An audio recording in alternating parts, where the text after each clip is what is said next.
brings out more innovation in cancer detection. So we have with us Subrata ma'am. Let's interact with her. Hello, madam. Hello, I am Subrata Misra. I am from Photos Mimetics Private Limited. We have incubated in SOA University. Actually, we have developed two medical devices for early diagnosis of cancer. We are working under the supervision of Professor Asima Pradhan. This device is for the diagnosis of cervical cancer, and this one for diagnosis of oral cancer.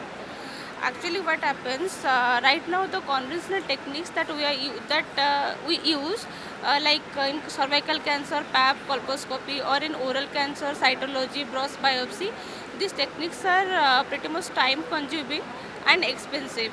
But our device is portable and this is cost effective also. And what happens in specifically in cervical cancer, women are pretty much hesitant to come to the hospitals because of fear or shyness.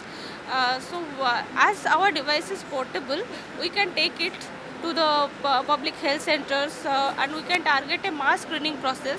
We can include this as a routine screening procedure so that women in early stage can be diagnosed.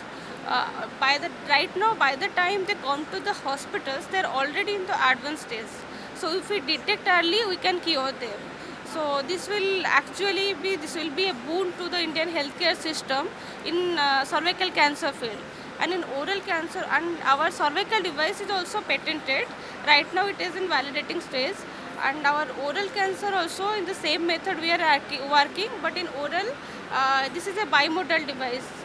We combine both imaging and spectroscopic technique, and this will be a guiding tool for marginal biopsy also. We can identify the margins for biopsy also. So we are hopeful that this will work good and we can contribute to the healthcare field. So, ma'am, how it works? Actually, this is a light-based detection system.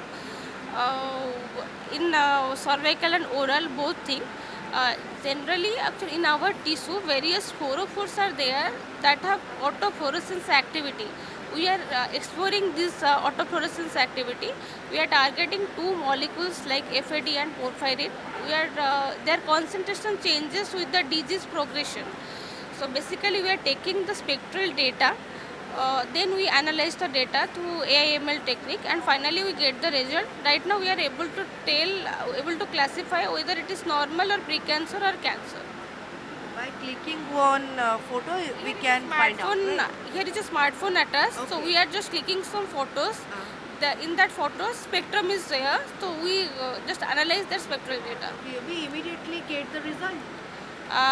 Yes, this device is meant for real-time analysis, but app development is going on so that incorporate the app in the smartphone and we can get the real-time results Thank you within so 5 much, minutes. madam. Thank you so Thank much.